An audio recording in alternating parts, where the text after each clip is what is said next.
দ্বিতীয় বক্তা উনি মঞ্চে চলে আসছেন। আর প্রধান বক্তা ভাইরাল বক্তা যার আলোচনা আপনারা টেলিভিশনে, মোবাইলে, ফেসবুকের মাধ্যমে আপনারা দেখে থাকেন, উনি আমাদের মাঝে এসে গেছেন। উনি যথাযথ স্টেজে চলে আসবেন। এই জন্য আপনারা বাড়িতে বসে না থেকে সকলে মাহফিলের দিকে চলে আসুন ইনশাআল্লাহ। আমি বলতেছিলাম যে আবু তাহদা রাদিয়াল্লাহু তাআলা আল্লাহ নবীকে খুশি করার জন্য, বন্ধুরা আমার, ভাইরা আমার, তার যে বিশাল একটা খেজুরের বাগান ছিলেন, খেজুরের বাগান ছিল, এটা আল্লাহ রাসূলকে খুশি করার জন্য, শুধু আল্লাহ রাসূলকে খুশি করার জন্য লুবিব এর বাড়িতে চলে গেলেন। অনুরোধ বিনোদ করে যখন বলছেন, আর লুবিব জানে যে আমার একটা খেজুর গাছে যে পরিমাণ খেজুর ধরে, এর চাইতে খেজুর ওই আল্লাহর নবীর সাহাবা আবু দাহাদার বাগানের মধ্যে আছে। জোরে বলেন সুবহানাল্লাহ। এই জন্য আবু দাহাদা যখন বলছেন যে আমি আমার খেজুরের বাগান, একটা খেজুরের গাছের বিনিময়ে আমি তোমার বাগানটাই তোমার দিয়ে দিব, জোরে বলেন সুবহানাল্লাহ। উনি বিশ্বাস করতে পারতেছেন না, এটা সম্ভব না, 1 টাকার বিনিময়ে 100 টাকা, না, এটা বিশ্বাস হয় না। লুবিব বলতেছে আসলে আপনি দিবেন? আবু দাহাদার দিলের ভিতরে নবীর প্রেম আছে, শুধু নবীকে খুশি করার জন্য উনি বলতেছেন হ্যাঁ, 100 বার বলতেছে, তুমি যদি তোমার ওই একটা খেজুর গাছ আমার দিয়ে দাও, আমি আমার পুরা বাগানটা তোমাকে দিয়ে দিব। জোরে বলি সুবহানাল্লাহ। নবীর বলতেছে তাহলে সাক্ষীর প্রয়োজন আছে। এই জন্য 3 জন সাক্ষীর উপস্থিতিতে ওই নবীর একটা খেজুর গাছ আল্লাহ নবীর জন্য দান করে দিলেন। আর আবু দাহাদা তার পুরা বাগানটা আবু লুবিবকে দিয়ে দিলেন। জোরে বলেন সুবহানাল্লাহ। এরপরে ইহুদিরা লইয়া যখন ওই খেজুর বাগানের কাছে গেছেন, ওই খেজুর বাগানের মধ্যে নবীর সাহাবার বিশাল একটা বাড়ি ছিল, অট্টালিকা ছিল, সুন্দর একটা বাড়ি ছিল, বাড়ির মধ্যে তার সন্তান এবং তার বিবি ছিল। জোরে বলেন সুবহানাল্লাহ। বাগানের কাছে গিয়ে বলতেছেন, বিবি তাড়াতাড়ি বের হয়ে আসো, আমি আমার খেজুরের বাগান, আল্লাহ নবী বলেছেন জান্নাতের বিনিময়ে এই খেজুরের বাগান, দুনিয়ার খেজুরের বাগান বিক্রি করে দিয়েছি। চিৎকার করে বলি সুবহানাল্লাহ। আমার আপনার বিবি যদি হয়, যদি বলে যে মসজিদে এই সম্পদ আমি দিয়ে দিছি, কয় এটা পাগল হয়েছে মনে হয়। যদি বলেন কথা লিখতে বেশি, পাগল হয়েছে, মেন্টালি নিতে হবে, পাপ না নিতে হবে। আর আল্লাহ রাসূলের যাদের প্রেম ভালোবাসা তাদের দিলের মধ্যে আছে, বিবি বলতেছে আসলে কি সত্যি রাসূল বলেছেন আমাদের বাগান যদি আমরা রাসূলকে খুশি করার জন্য দিয়ে থাকি, আসলে সত্যি কি আল্লাহ রাব্বুল আলামিন কিয়ামতের মাঠে আমাদের জন্য জান্নাতের মধ্যে এরকম বালাখানা দিবেন? আল্লাহ রাসূলের সাহাবী বলতেছেন হ্যাঁ, সাদ্দাকতা ইয়া রাসূলুল্লাহ, সাদ্দাকতা ইয়া রাসূলুল্লাহ। চিৎকার করে বলেন সুবহানাল্লাহ। রাসূল বলেছেন, সঙ্গে সঙ্গে আল্লাহ রাসূলের সাহাবীর বিবি তার সন্তানকে নিয়ে বাগান থেকে বের হয়ে আসলেন। আর ওই লুবিবকে ওই বাগানটা দিয়ে দিলেন, শুধু আল্লাহ রাসূলের মুখে হাসি ফোটানোর জন্য, খুশি ফোটানোর জন্য, আল্লাহ রাসূলের জবান থেকে একটু মুস্কি হাসির জন্য। চিৎকার করে বলেন সুবহানাল্লাহ। আল্লাহ রাসূলের খুশির জন্য জীবন দিতে পারে, টাকা দিতে পারে। আর আমরা আল্লাহ রাসূলের মহব্বতে এই কনকনা শীতের মধ্যে এখানে যে বসবো, এখানে বসলে আমার লাভ। আবার মাহফিলের পরেও এই আয়োজক কমিটি আবার তবারকের ব্যবস্থা করছে। পেটটা ভরবে কার? আরো জোর করে পেট কার ভরবে? আমার আপনার ভরবে। এরপরে বাড়িতে বসে আছে। বন্ধুরা আমার, ভাইরা আমার, এই জন্য ওই রাসূলকে খুশি করার জন্য সাহাবা আজমাইন ঘর ছাড়ছে, বাড়ি ছাড়ছে, জায়গা ছেড়েছে, বিবি ছেড়েছে, সন্তান ছেড়েছে, একমাত্র আল্লাহ রাসূলকে খুশি করার জন্য। ওই রাসূলকে আমরা খুশি করতে চাই কি চাই না? আরো জোরে বলেন, চাই কি চাই না? নারায়ে তাকবীর, নারায়ে তাকবীর, নারায়ে রিসালাত ইয়া রাসূলুল্লাহ। জোরে বলেন নারায়ে রিসালাত। আজকের মাহফিল জোরে বলেন জিন্দাবাদ, জিন্দাবাদ। আল্লাহ রাব্বুল আলামিন আজকের মাহফিলকে কবুল করুন, সকলে বলে আমিন। আর জোরে বলে আমিন। এখনো যারা বাইরে আছেন, এদিক সেদিক ঘোরাফেরা করতেছেন, দয়া করে চলে আসেন। আমাদের বক্তা সাহেব যথা টাইমে আলোচনা করবেন, যথা টাইমে সময় আলোচনা করবেন, কোনো হেরফের হবে না। আপনারা আসলেও হবে না, না আসলেও হবে না। আসলে আপনাদের লাভ, না আসলে আপনাদের ক্ষতি। জোরে বলেন কথা ঠিক না ব্যাঠি? আল্লাহ আমাদেরকে বোঝার জন্য তৌফিক দান করুন, সেই সাথে আল্লাহ আমাদের ঈমানকে মজবুত করুন। সকলে মিলে আমিন। ওয়া আখিরু দাওয়ানা আলহামদুলিল্লাহি রাব্বিল আলামিন। আসসালামু আলাইকুম ওয়া রাহমাতুল্লাহি ওয়া বারাকাতুহু।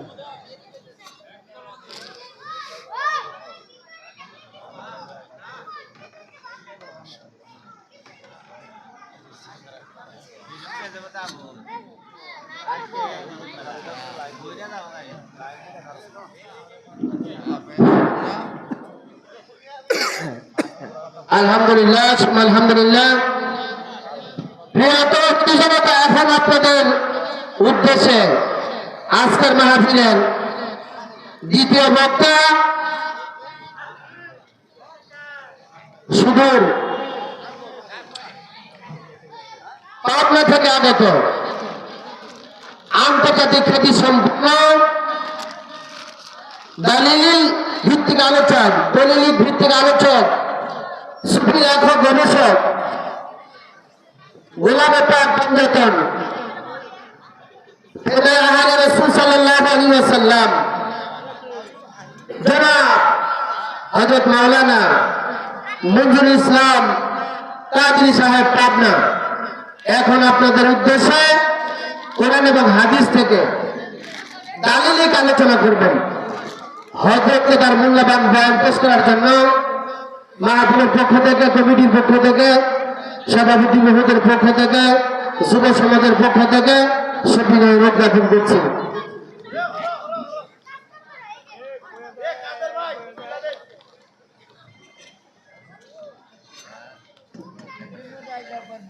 আসসালামু আলাইকুম ওয়া রাহমাতুল্লাহি তাআলা ওয়া বারাকাতুহু।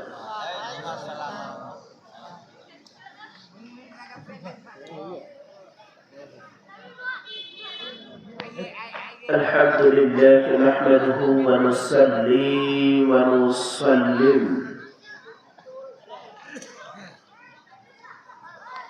على رسوله الكريم الحنين المكين الرؤوف الرحيم وعلى آله وأهل بيته طيبين والطاهرين والمعصومين المظلومين العالمين، وخصوصا على سيدنا الغوث الأعظم حضرت محبوب سبحانی قطوب ربانی غوث سمدانی نور دیدائے مصطفی سرد سنائے مرتضی قطب القونین غوث الثقلین حضرت بلال پیر بلال امیر دستاگیر روشن جمیل شیخ ابو محمد محی الدین شیخ عبدالقادر جیلانی الحسانی الحسینی البغدادی رضی اللہ تعالی عنہ. فأعوذ بالله من الشيطان الرجيم. بسم الله الرحمن الرحيم. إنما يريد الله ليذهب عنكم الرجس أهل البيت ويطهركم تطهيرا. وقال رسول الله صلى الله تعالى عليه وسلم: ألا ومن مات على حب آل محمد مات تائبا. وقال الله تبارك وتعالى في شان حبيب عامرا ومخبرا: إن الله وملائكته يصلون على النبي يا أيها الذين آمنوا صلوا عليه وسلموا تسليما. اللهم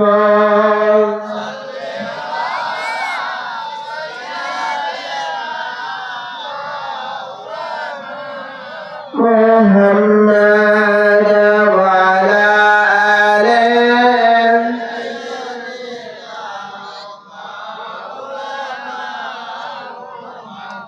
লক্ষ কোটি সালাম জানাই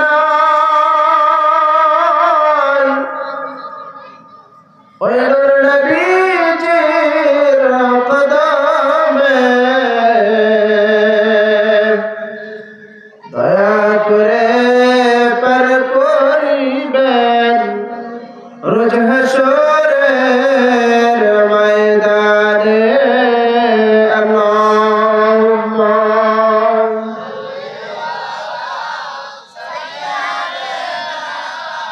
মাওলানা মুহাম্মাদ ওয়া আলা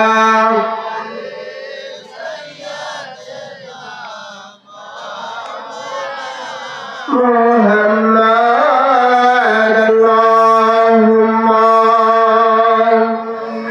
ভিডিও হচ্ছে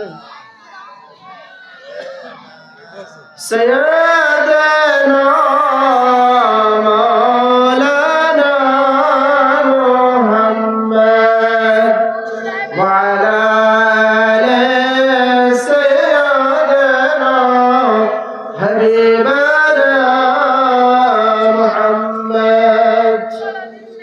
আলহামদুলিল্লাহ, সমস্ত তারিফ, প্রশংসা, শুকরিয়া মহান সুবহানাহু ওয়া তাআলার দরবারে যে আল্লাহ রাব্বুল আলামিন অত্র এলাকার যুব সমাজের উদ্যোগে, এলাকাবাসীর উদ্যোগে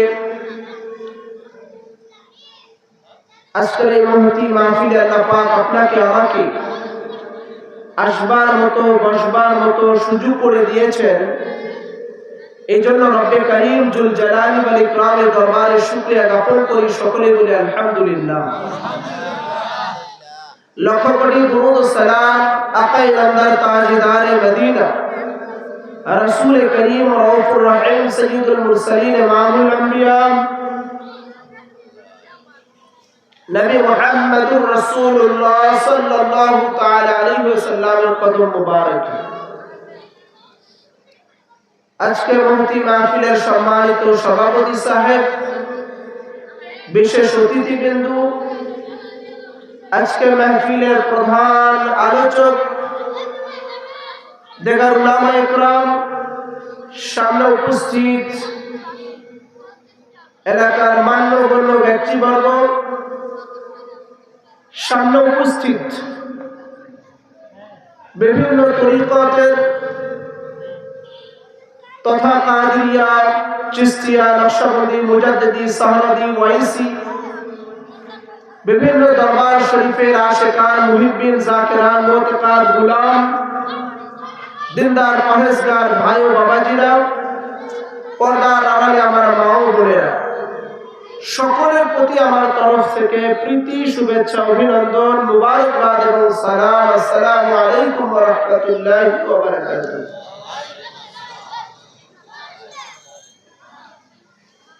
আমাদের নবী রাসূল পাক সাল্লাল্লাহু আলাইহি ওয়াসাল্লাম হচ্ছেন শ্রেষ্ঠ নবী, সর্বশেষ নবী। ওনার পরে আর কোনো নবী নাই, আসবেন না। যত নবী ও রাসূল দুনিয়াতে এসেছেন, সকল নবী ও রাসূল থেকে শ্রেষ্ঠ মর্যাদা দিয়ে আপনার আমার নবীকে আল্লাহ পাক দুনিয়ায় পাঠিয়েছেন, তাই কি না? আদম আলাইহিস সালাম থেকে নিয়ে ঈসা রুহুল্লাহ পর্যন্ত সমস্ত নবীদের নবী ছিলেন আপনার আমার নবী, যার জন্য আপনার আমার নূরের নবী, দয়াল নবী রাসূল পাককে বলা হতো সাইয়্যিদুল মুরসালিন। কি বলা হয়? সাইয়্যিদুল মুরসালিন, ইমামুল আম্বিয়া। সমস্ত নবীদের নবী যিনি, রাসূলের রাসূল যিনি, তিনি হচ্ছেন আপনার আমার নবী, নবী মুহাম্মদুর রাসূলুল্লাহ সাল্লাল্লাহু আলাইহি ওয়াসাল্লাম। আপনার আমার নবীর সাথে কারো তুলনা আছে? নাই। আপনার আমার নবীর মর্যাদা আল্লাহ পাক এত উঁচু করে দিয়েছেন, এত বাড়িয়ে দিয়েছেন যে নবী মুস্তাফার সাথে কোনো নবীর তুলনা হয় নাই। সেই জায়গা আপনার আমার মতো সাধারণ মানুষের তো তুলনা করাই যাবে না। কি বলেন? রাসূল পাক ওনার এত এত মর্যাদা, আল্লাহ কোরআনে ইরশাদ ফরমাচ্ছেন ওয়া রাফা'না লাকা যিকরা, যে হে নবী আপনার শানকে আমি বুলন্দ করে দিয়েছি। কেমন বুলন্দ করে দিয়েছেন, উঁচা করে দিয়েছেন? আল্লাহ বলেন আমি যেখানে যেখানে, আমার নবীও সেখানে সেখানে। আল্লাহ পাকের নাম আজানের মধ্যে আছে। আল্লাহ পাক ওই আজানের মধ্যে ওনার হাবিবুল্লাহ রাসূলুল্লাহর নাম মুবারক রেখে দিয়েছে। আল্লাহ পাকের নাম আকামতের মধ্যে আছে। আল্লাহর রাসূলের নাম মুবারক আল্লাহ পাক আকামতের মধ্যে রেখে দিয়েছেন। আল্লাহ পাকের নাম নামাজের মধ্যে আছে। আল্লাহ পাক ওনার রাসূলের নাম মুবারক নামাজের মধ্যে রেখে দিয়েছেন। আল্লাহ রাব্বুল আলামিনের নাম মুবারক কালিমা শরীফের মধ্যে আছে। ওই কালিমার মধ্যে আল্লাহ পাক ওনার হাবিবের নাম, নূর নবীজির নাম, দয়াল নবীর নাম, নূরে মুজাসসাম হাবিবুল্লাহর নাম মুবারক কালিমার মধ্যে রেখে দিয়েছেন। যদি কোনো হিন্দু ব্যক্তি বা বিধর্মী ব্যক্তি মনে করে ইসলাম ধর্মে আসব, সকাল থেকে সন্ধ্যা পর্যন্ত যদি বলে লা ইলাহা ইল্লাল্লাহ, লা ইলাহা ইল্লাল্লাহ, পরের অংশটুকু যদি না বলে মুহাম্মাদুর রাসূলুল্লাহ, এটা যদি না বলে সে কি মুসলমান হবে? হবে না। তার মানে আল্লাহ রাব্বুল আলামিন যা সৃষ্টি করেছেন, আল্লাহ পাক যা বানিয়েছেন, আল্লাহ পাক যেই জাহান ও দুনিয়া तमाम কুল কায়নাতকে সৃষ্টি করেছেন, সব কিছু আমার নবী মুস্তাফার সদকায় করেছেন। সুবহানাল্লাহ। যার কারণে রাসূল পাক সাল্লাল্লাহু আলাইহি ওয়াসাল্লামকে আল্লাহ রাব্বুল আলামিন অন্যান্য নবীদের মতো করে পাঠান নাই। আল্লাহর ওয়াহদানিয়ত পৌঁছানোর জন্য, তাবলীগ করার জন্য, দ্বীনের দাওয়াত দেওয়ার জন্য আল্লাহ তাআলা কোন কওমের জন্য কোন নবীকে পাঠিয়েছেন। কোন নবীকে একটা এলাকার জন্য পাঠিয়েছেন, কোন নবীকে একটা গোত্রের জন্য পাঠিয়েছেন, কোন নবীদেরকে একটা নির্দিষ্ট জাতির জন্য পাঠিয়েছেন। কিন্তু আল্লাহ রাব্বুল আলামিন কোরআনে পাকে ইরশাদ ফরমাচ্ছেন ওয়া মা আরসালনাকা ইল্লা রাহমাতাল লিল আলামিন, হে নবী আপনাকে আমি এমনি পাঠাই নাই। তার মানে আদম আলাইহিস সালামকে যেভাবে পাঠিয়েছি, শীশ আলাইহিস সালামকে যেভাবে পাঠিয়েছি, মুসা নবীকে যেভাবে পাঠিয়েছি, হারুন নবীকে যেভাবে পাঠিয়েছি, হযরত ইসমাঈল আলাইহিস সালাম, ইব্রাহিম আলাইহিস সালাম এনাদেরকে যেভাবে পাঠিয়েছি, দাউদ আলাইহিস সালামকে যেভাবে পাঠিয়েছি, ঈসা আলাইহিস সালামকে যেভাবে পাঠিয়েছি, এরকম নির্দিষ্ট জায়গার জন্য আপনি নবীকে আমি পাঠাই নাই। ওয়া মা আরসালনাকা, আপনাকে একটা গোত্রের জন্য, একটা এলাকার জন্য, একটা নির্দিষ্ট জায়গার জন্য পাঠাই নাই। ইল্লা রাহমাতাল লিল আলামিন, হে নবী আপনাকে আমি পাঠিয়েছি तमाम কুল কায়নাতের জন্য, আরশের জন্য, জমিনের জন্য, লাহ ও কালামের জন্য, জমিন ও আসমানের জন্য, तमाम মাখলুকাতের জন্য, যত দুনিয়ার কুল কায়নাতের যা কিছু আছে সকল কিছুর জন্য রাহমাতাল লিল আলামিন করে আপনাকে পাঠিয়েছি। আমি আল্লাহ রাব্বুল আলামিন, আর আপনি নবী হচ্ছেন রাহমাতাল লিল আলামিন। আমি আল্লাহ तमाम জাহানের রব, আর আপনি হচ্ছেন तमाम জাহানের জন্য রহমত। তার মানে আমার নবী যেখানে, রহমত সেখানে। আমার নবীর মুহাব্বত যেখানে, আল্লাহর রহমত সেখানে বর্ষণ হয়। আমার নবীর তাসকিরা ও শান যেখানে বয়ান করা হয়, আল্লাহর রহমত সেখানে নাজিল হয়। আমার নবীর সালাতু সালাম যেখানে পেশ করা হয়, মিলাদ ও কিয়াম যেখানে করা হয়, নবী মুস্তাফার উপরে দুরূদ যেখানে পড়া হয়, নবী মুস্তাফার শানে মুস্তাফা যেখানে গাওয়া হয়, ওই জায়গাতে রহমত বর্ষণ হয়। যেখানে আমার নবীকে বাদ দেওয়া হয়, আমার নবীর শান গাওয়া হয় না, সালাতু সালাম হয় না, মিলাদ হয় না, ওই জায়গাতে আল্লাহর রহমত বর্ষণ হয় না। তাহলে আমার নবীর সাথে কারো তুলনা আছে?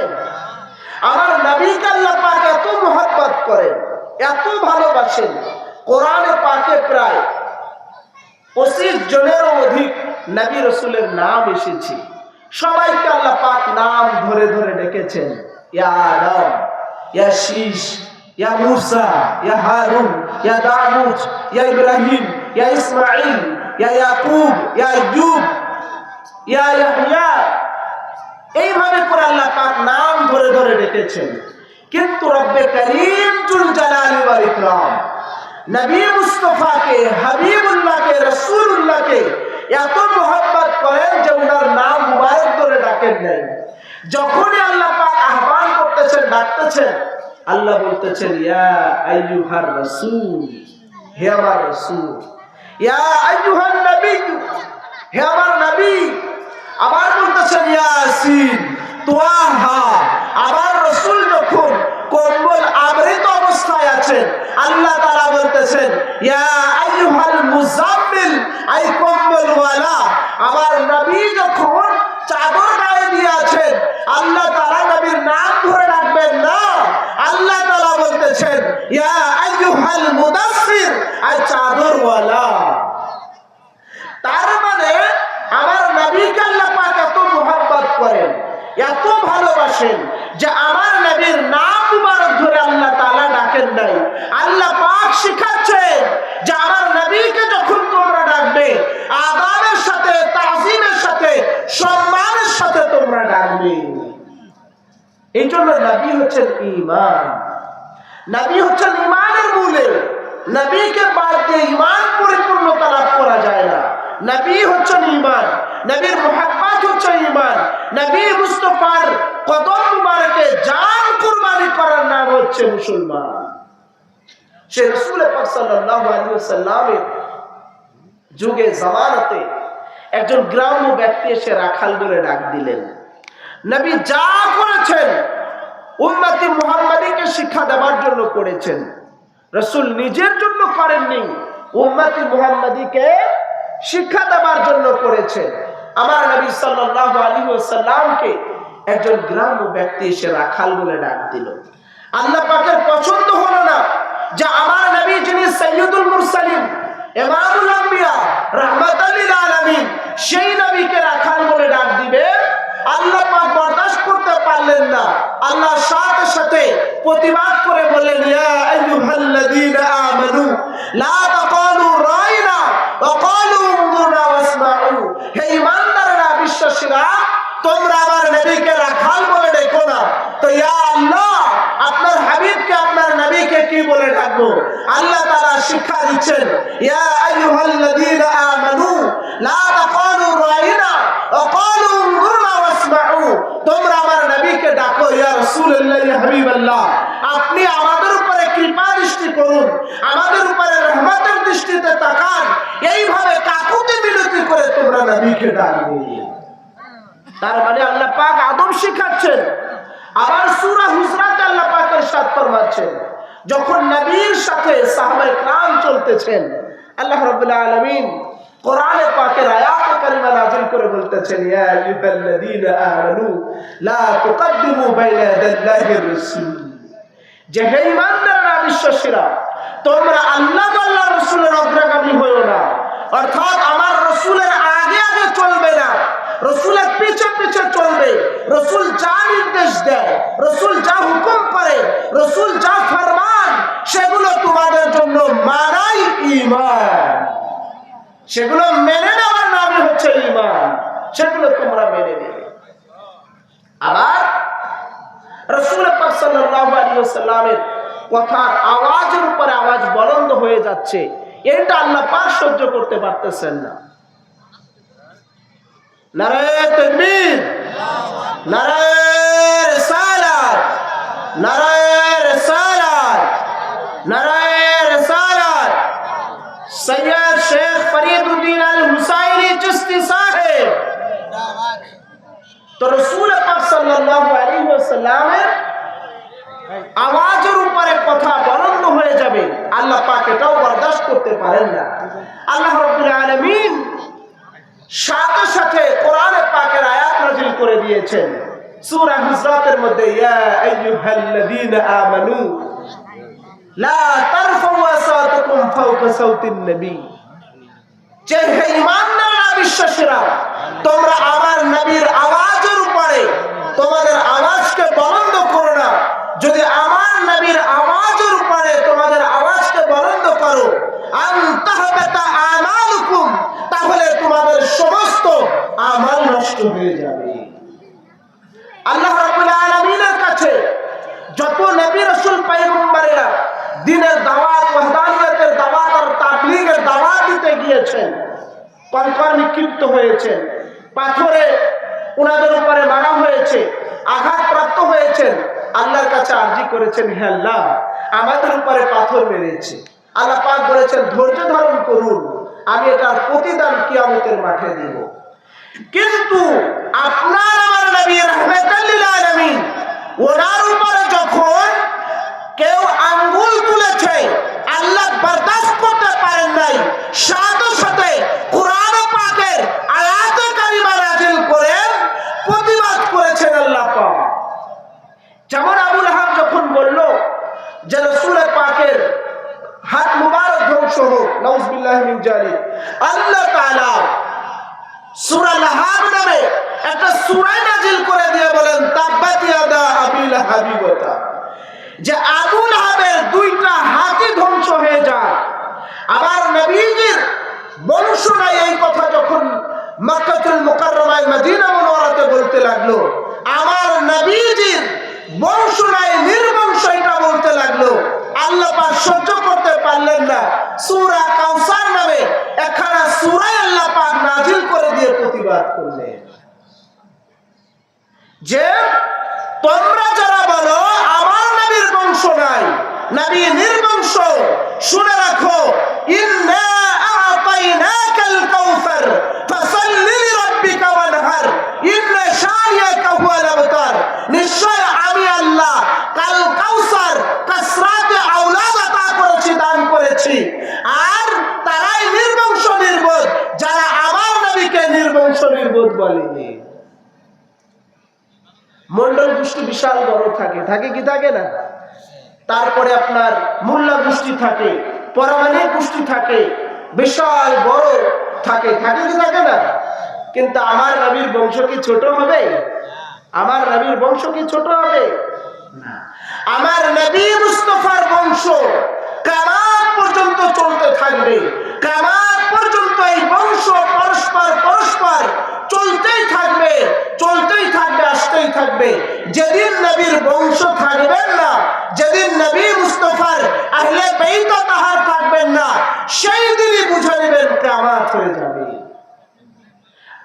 বরং আল্লাহ রাব্বুল আলামিনের হাবিব যেমন পাক ও পবিত্র, পূত পবিত্র, তেমনি ভাবে নবীজির বংশ আহলে বাইত রাসূলকে আল্লাহ তাআলা পূত পবিত্র ঘোষণা করেছেন। কোথায় আছে এটা? কোরআনুল কারীমের মধ্যে। এই হাদিস পাক বেশ কয়েকটা কিতাবের মধ্যে রয়েছে। হযরত উম্মে সালমা রওয়ায়াত করেছেন। এই হাদিস পাক তিরমিজি শরীফের মধ্যে আছে।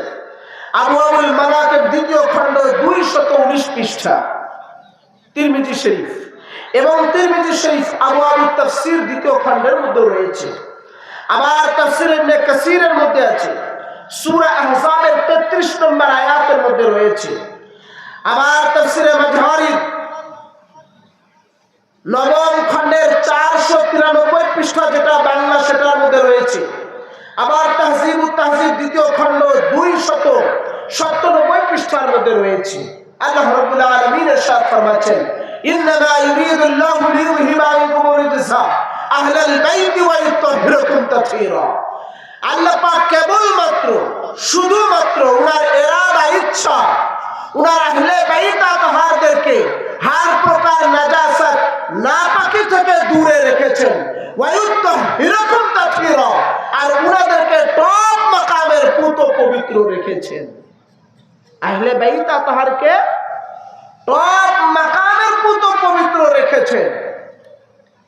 আল্লাহ যেমন পাক, নবী তেমন পাক, নবীর খানদান, নবীর বংশ, নবীর আহলে বাইত তাহারকেও ওই রকম পাক ও পবিত্র আল্লাহ পাক রেখেছেন।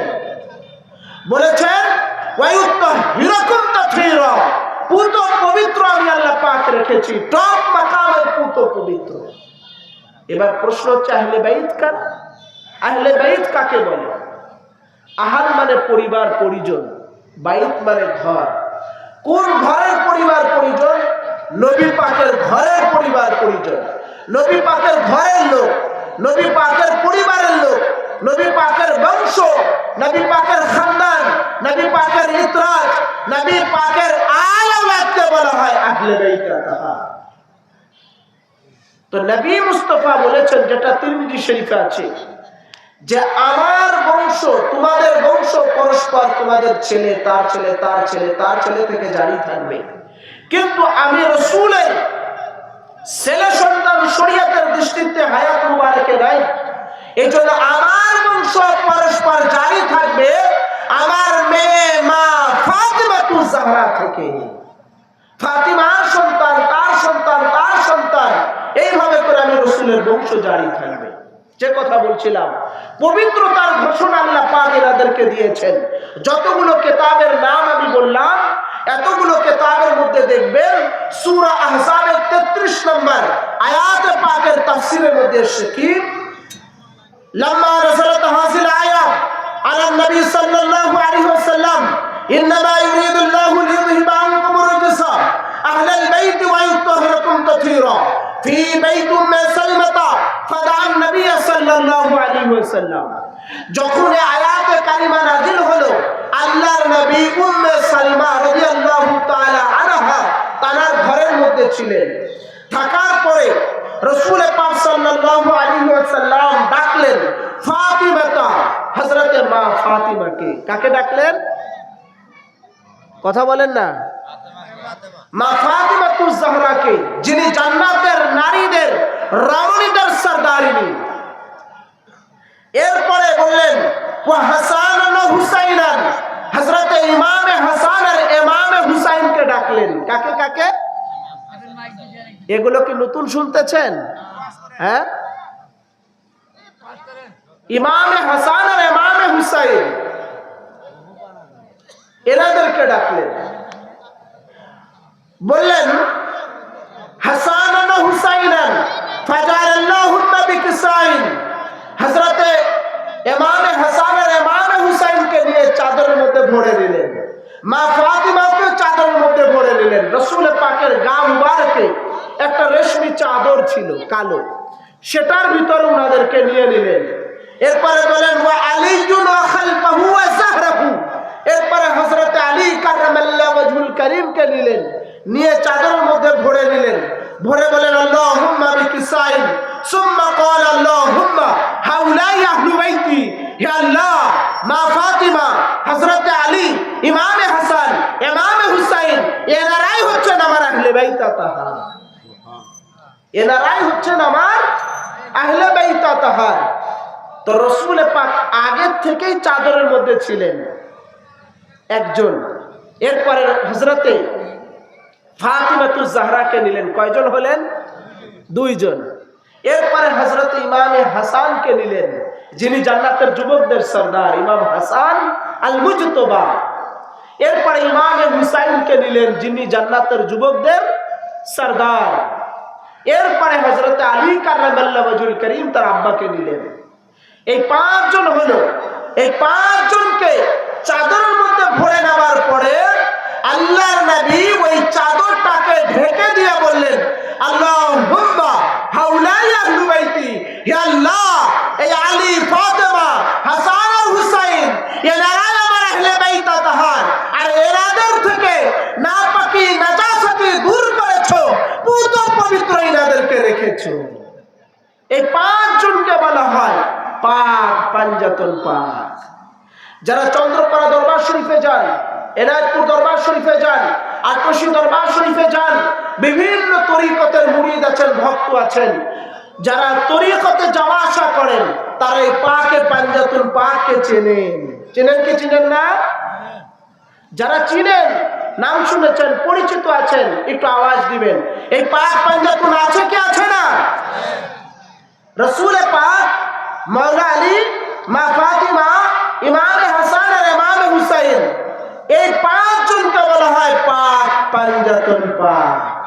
পাক মানে পবিত্র, পাঞ্জা ফার্সি শব্দ, পাঞ্জা মানে পাঁচ, তন এটাও ফার্সি শব্দ, তন মানে দেহ মুবারক।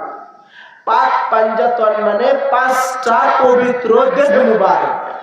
এই পাক পাঞ্জাতন পাক মানে পাঁচটা পবিত্র দেহ মুবারক, যাদেরকে নবীর খানদান বলা হয়, নবীর বংশ বলা হয়, নবীর পরিবার বলা হয়, নবীর আহলে বাইত বলা হয়।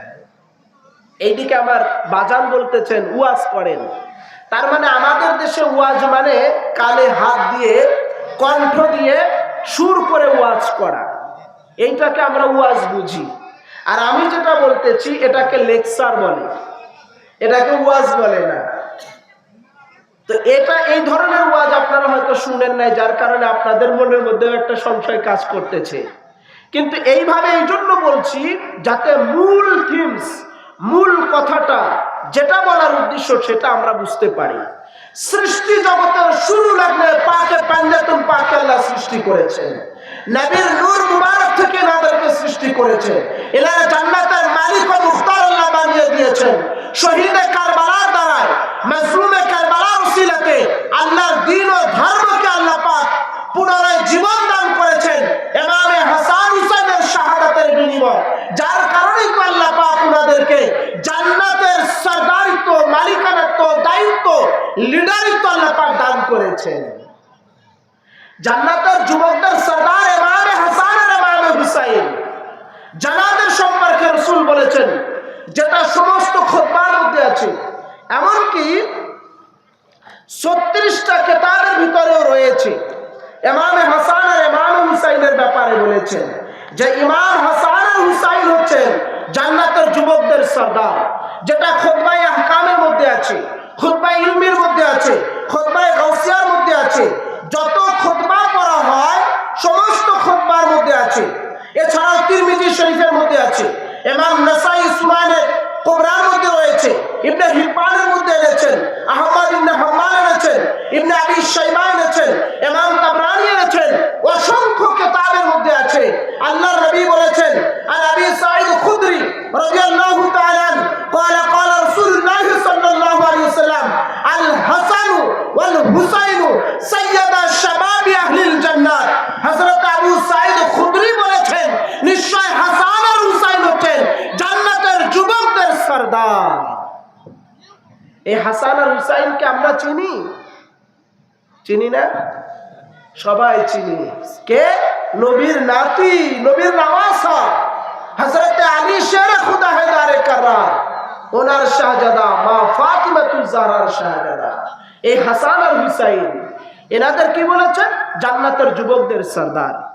একজন বয়স্ক লোক ছিল, নবী পাকের কাছে কান্না শুরু করে দিলেন। রাসূল পাক জিজ্ঞাসা করলেন তুমি কান্না করছো কেন? উনি বলছেন ইয়া রাসূলুল্লাহ ইয়া হাবিবাল্লাহ, আপনি বললেন ইমাম হাসান আর ইমাম হুসাইন জান্নাতের যুবকদের সরদার, তাহলে আমি তো বয়স্ক লোক, বৃদ্ধ মানুষ, আমি কি ওই জান্নাতে যেতে পারবো না যে জান্নাতে ইমাম হাসান আর হুসাইন সরদার হবে? রাসূল বলেন অবশ্যই। বুখারীতে আছে মানুষ যখন জান্নাতে যাবে সবাই যুবক হয়ে জান্নাতে প্রবেশ করবে, কারো ডায়াবেটিস থাকবে না, প্রেসার থাকবে না, অসুখ থাকবে না, অসুস্থ থাকবে না। প্রত্যেক মানুষ জান্নাতে যাওয়ার সময় যুবক হয়ে জান্নাতে যাবে। আর ওই জান্নাতের যুবকদের সরদার হযরত ইমাম হাসান আর ইমাম হুসাইন। সেই হাসান হুসাইনের মুহাব্বত করার দরকার আছে না?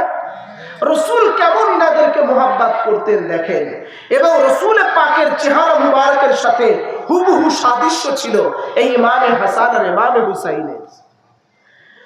যে হাদিসে পাক তিরমিজি শরীফের মধ্যে রয়েছে, জামিউস সহিহ আবওয়াবুল মানাকিবের মধ্যে, আবার ইমাম আহমদ ইবনে হাম্বল তার মুসনাদের মধ্যে এনেছেন প্রথম খণ্ডের 99 পৃষ্ঠার ভিতরে হাদিস নাম্বার 774।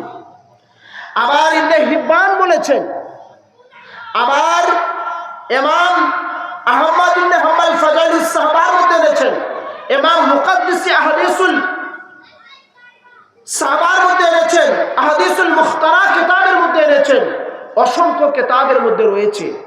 হযরতে আলী কাররামাল্লাহু ওয়াজহুল করিম রওয়ায়াত করেছেন, আন আলীজিন কাররামাল্লাহু ওয়াজহুল করিম قال الحسن أشبه برسول الله صلى الله عليه وسلم ما بين صدري إلى رأسي والحسين أشبه بالنبي ما كان أسفل من ذلك। হযরত আলী কাররামাল্লাহু ওয়াজহুল করিম বলেছেন, রাসূলের নাভি মুবারক থেকে মাথা পর্যন্ত হুবহু দেখতে সাদৃশ্য ছিল ইমামে হাসান আল মুজতবা, আর বাকি অংশটুকু ইমামে হুসাইনের মতো ছিল।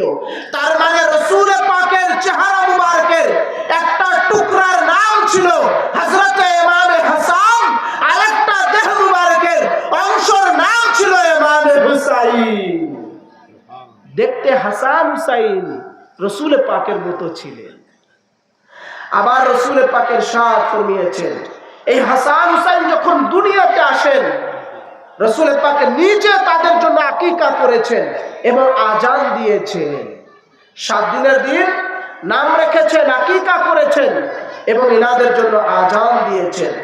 আবার রাসূল পাক সাল্লাল্লাহু আলাইহি ওয়াসাল্লাম এই দুইজনকে এত মুহাব্বত করতেন, ভালোবাসতেন, এনাদের জন্য রাসূল পাক সরকারে দু আলম ইমামুল আম্বিয়া তিনি বলেছেন যে আমি রাসূল পাক এই দুইজনকে অনেক মুহাব্বত করি, তোমাদের উপরেও মুহাব্বত করা ওয়াজিব।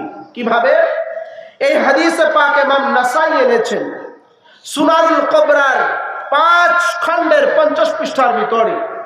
আবার ইমাম নাসাই ফাজাইলুস সাহাবার মধ্যে এনেছেন প্রথম খণ্ড 20 পৃষ্ঠার ভিতরে।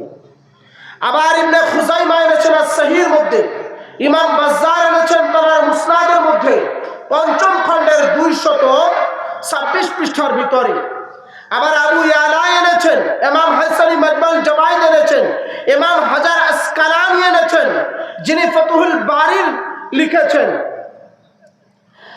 আন আব্দুল্লাহ ইবনে মাসউদ قال قال رسول الله صلى الله عليه وسلم من احبني فقد احب هذين। হযরতে আব্দুল্লাহ ইবনে মাসউদ রওয়ায়াত করেছেন, রাসূল পাক ইমামে হাসান আর হুসাইনের হাত মুবারক ধরেছিলেন, ধরে বললেন, মান আহাব্বানি, তোমরা যারা আমাকে মুহাব্বত করতে চাও, আমি রাসূলকে ভালোবাসতে চাও, আমি রাসূলের ইত্তেবা অনুসরণ করতে চাও, তোমরা আমার 2 শাহজাদা, আমার 2 নাতি হাসান আর হুসাইনকে মুহাব্বত করো। হাসান আর হুসাইনের মুহাব্বত করা, আমার আহলে বাইতের মুহাব্বত করা, আমার বংশকে মুহাব্বত করা, আমার ইতরাতকে মুহাব্বত করা, আমার আল আওলাদকে মুহাব্বত করা, এটা রাসূল পাক বলেছেন আমি রাসূলকেই মুহাব্বত করার সমান। এই ব্যাপারে মুহাব্বতের ব্যাপারে আল্লাহ রাব্বুল আলামিন কোরআন পাক আয়াতে কারিমা নাযিল করেছেন। সূরা আশ-শূরার 23 নম্বর আয়াতে কারিমার মধ্যে আল্লাহ পাক ইরশাদ ফরমাচ্ছেন, কুল লা আসআলুকুম আলাইহি আজরান ইল্লাল মাওয়াদ্দাতা ফিল কুরবা। এই সূরা আশ-শূরার 23 নম্বর আয়াতে কারিমার তাফসীরের মধ্যে বেশ কয়েকটা তাফসীরের কিতাবের মধ্যে আমি নাম বলতেছি। ইমাম আহমদ ইবনে হাম্বলের মধ্যে এনেছেন, ইমাম তাবরানী মুজামুল কবিরের মধ্যে এনেছেন, আল্লামা হাকিম মুস্তাদরাকের মধ্যে এনেছেন, আল্লামা কাজী নাসিরউদ্দিন বাইজাবি তার তাফসীরে বাইজাবিতে এনেছেন, তার তাফসীরে সালাবির মধ্যে আছে, তাফসীরে কাশাফের মধ্যে আছে, এছাড়াও ইবনে আব্বাসের রওয়ায়াত আছে, তাফসীরে দুররে মানসুর আল্লামা জালালউদ্দিন সুয়ুতির লেখা সেই তাফসীরের কিতাবের 5ম খণ্ডের 1040 পৃষ্ঠার মধ্যে আছে।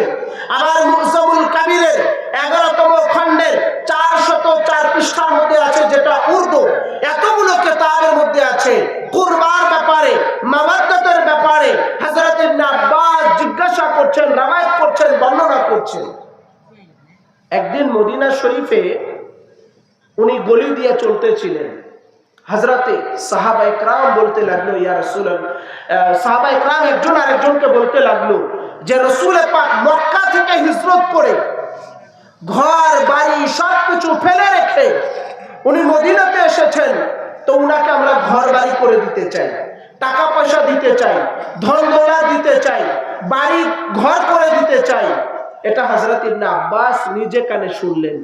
শুনে আল্লাহর নবীজির কাছে এসে বলেন, ইয়া রাসূলুল্লাহ, ইয়া হাবিবাল্লাহ, সাহাবীরা আপনাকে ঘর বাড়ি করে দিতে চায়, টাকা পয়সা দিতে চায়, পয়সা পাতি দিতে চায়। আল্লাহর নবী তাদের কাছে গেলেন। এটা হচ্ছে তাফসীর সূরা আশ-শুরার 23 নম্বর আয়াতে কারিমার তাফসীর। শানে নুজুল, কোন প্রেক্ষাপটে আয়াত নাজিল হয়েছে। তখন আল্লাহর নবী গেলেন, যাওয়ার পরে সাহাবীরা বললেন, ইয়া রাসূলুল্লাহ, ইয়া হাবিবাল্লাহ, জি আমরা এই কথা বলেছি। তখন আল্লাহ তাআলা কোরআনে পাকের সূরা আশ-শুরার 23 নম্বর আয়াতে কারিমা নাজিল করে বললেন, কুল, হে নবী আপনি বলে দেন, লা আসআলুকুম, তোমাদের কাছে কোনো কিছুই চাবার নাই। আমি যে ধর্ম এনে দিয়েছি, নামাজ এনে দিয়েছি, রোজা এনে দিয়েছি, হজ এনে দিয়েছি, যাকাত এনে দিয়েছি, দাড়ি ও টুপি এনে দিয়েছি, যা যা এনে দিয়েছি, এগুলোর পারিশ্রমিক হিসাবে, মূল্য হিসাবে, মজদুরি হিসাবে তোমাদের কাছে কিছুই চাবার নাই। ইল্লাল মাওয়াদ্দাতা ফিল কুরবা, শুধুমাত্র আমি নবীর করাবাদার নিকটতম আত্মীয়র মাওয়াদ্দাত চাই। শুধুমাত্র আমার নিকটতম আত্মীয়র মাওয়াদ্দাত চাই। এবার নিকটতম আত্মীয় কুরবা, কোরআনে পাকে আসছে কুরবা, মাওয়াদ্দাতা ফিল কুরবা। এই কুরবা কাকে বলা হয়, কাদেরকে বোঝানো হয়েছে? আমরা এখানে যারা আছি সবাই নামাজ পড়ি, এখানে যারা আছি সবাই রোজা রাখি, এখানে যারা আছি দ্বীন ও ধর্ম সম্পর্কে আমরা জানি, কিন্তু রাসূল পাক সাল্লাল্লাহু আলাইহি সাল্লামের বংশ, আহলে বাইতের মর্যাদা ধাপা চাপা পড়ে আছে, সেইগুলো আমাদের মাঝে বয়ান করা হয় না। ওই জন্যই মূলত আমি রাসূলের বংশধর, রাসূলের আওলাদ, রাসূলের খানদান কিভাবে এসেছে, কারা কারা রাসূলের আহলে বাইত, কারা রাসূলের বংশ, এটা আমি বলেই শেষের দিকে যাব। কি বলতেছিলাম? কুরবা কারা, এটা জানার জন্য তাফসীরে দুররে মানসুর যেটা আরবি সেটা খুলবেন, 13তম খণ্ডের 149 এবং 150 পৃষ্ঠা। আবার ইমাম হাসানী মাজমাউল জাওয়ায়েদের মধ্যে 7ম খণ্ডের 103 পৃষ্ঠার মধ্যে এনেছেন। আবার তাফসীরে মাজহারি 440 পৃষ্ঠার মধ্যে এনেছেন। আবার তাফসীরে কবিরের 27তম খণ্ডের 167 পৃষ্ঠার মধ্যে এনেছেন 14 নম্বর লাইনের ভিতরে। আবার ইমাম কুরতুবী তাফসীরে কুরতুবীর 8ম খণ্ডের 415 পৃষ্ঠার মধ্যে এনেছেন, যেটা উর্দু, সেটার ভিতরে। এতগুলো কিতাবের নাম বলার কারণ কি?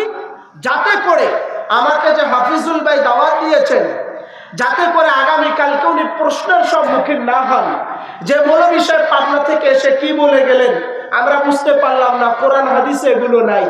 আমি ডকুমেন্ট করতেছি এবং আমার ভিডিও হচ্ছে ইউটিউব চ্যানেলে যাবে, মাওলানা মোহাম্মদ মনজুরুল ইসলাম কাদেরী, সেখানে হাজারো উলামা ইকরাম আমার সাথে আমার ভিডিওগুলো অনেক সময় দেখেন, যাতে করে আমার বক্তব্য, আমার কথাগুলো ভুল প্রমাণিত না হয়, আমি লজ্জিত যেন না হই, এই জন্য কিতাবের নাম বলা। যতগুলো কিতাবের নাম বললাম, এর তাফসীরে আল্লাহর নবীকে সাহাবা ইকরাম জিজ্ঞাসা করতেছেন কি, এবার আরবি ইবারত শুনুন। লাম্মা নাযালাত হাযিল আয়া সুইলা রাসূলুল্লাহ সাল্লাল্লাহু আলাইহি ওয়াসাল্লাম মান করাবাতুকা হাউলাইল্লাযী ওয়াজাবাত আলাইনা। সাহাবা ইকরাম আল্লাহর নবীর কাছে আরজ করলেন, ইয়া রাসূলুল্লাহ, যখন এই সূরা আশ-শুরার 23 নম্বর আয়াতে কারিমা নাযিল হলো, নবীজির কাছে জিজ্ঞাসা করলেন, ইয়া রাসূলুল্লাহ, ইয়া হাবিবাল্লাহ, আপনার করাবাতদার কারা, কুরবা কারা, আপনার নিকটতম আত্মীয় কারা, যাদের মাওয়াদ্দাত রাখা আমরা সাহাবীদের উপর ওয়াজিব করে দিয়েছেন আল্লাহ পাক। তখন আল্লাহর নবী বলেন, ক্বালা আলিয়্যুন ওয়া ফাতিমাতুন ওয়া আবনাহুমা। আল্লাহর নবী বললেন, আমার করাবাতদার, আমার কুরবা, আমার আহলে বাইত, আমার বংশ হচ্ছে মাওলা আলী আর মা ফাতেমা, খাতুনে জান্নাত থেকে কিয়ামত পর্যন্ত যত আওলাদ আসবে, সন্তান আসবে, আমার সমস্ত সন্তান সমূহ আমার করাবাতদার নিকটতম আত্মীয়। তো ইমামে হাসান ফাতিমাতুজ জাহরার আওলাদ, ইমামে হুসাইন ফাতিমাতুজ জাহরার আওলাদ, ইমাম জয়নুল আবেদিন যিনি কারবালাতে মাজলুম ছিলেন, ফাতিমাতুজ জাহরার আওলাদ, ছোট্ট 6 মাসের শিশু কারবালাতে যিনি শহীদ হয়েছেন,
সাহাবীদের উপরে ওয়াজিব ছিল, আমাদের উপরেও আল্লাহ পাক ফরজ করে দিয়েছেন।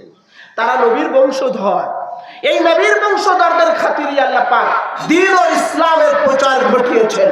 ময়দানে কারবালাতে ইমাম হুসাইনের নির্মমভাবে শাহাদাতের পরে ইমামে আলী মাকাম মাওলানা ইমাম হুসাইনের সাথে ৭২ জন শহীদ হলেন। আর অন্যদিকে লস্করে আজিদরা ছিল ৩০,০০০ শূন্য। কোথায় ৩০,০০০ আর কোথায় মাত্র ৭২ জন? এই কারবালার পরে ইসলাম যে পুনরায় জীবিত হলো হুজুর গৌসে পাকের দ্বারা, খাজা বাবার দ্বারা, দ্বীন ইসলামের প্রচার প্রসার আল্লাহর ওলি আহলে বাইত তাহার হাসানে হুসাইনি আওলাদের দ্বারা হয়েছে। হাসান হুসাইনের আওলাদ বংশধর দ্বারা হয়েছে। খাজা মঈনুদ্দিন চিশতি যখন হিন্দুস্তানে আসেন কয়জন মুসলমান ছিলেন বলেন তো? যখন উনি ইন্তেকাল ফরমান, ওনার বেসালে হকের পরে, ইন্তেকালের পরে ওনার জানাজা মুবারকে ৯০ লক্ষ লোক জমায়েত হয়েছিল। সুবহানাল্লাহ বলবেন না? কত লোক বললাম?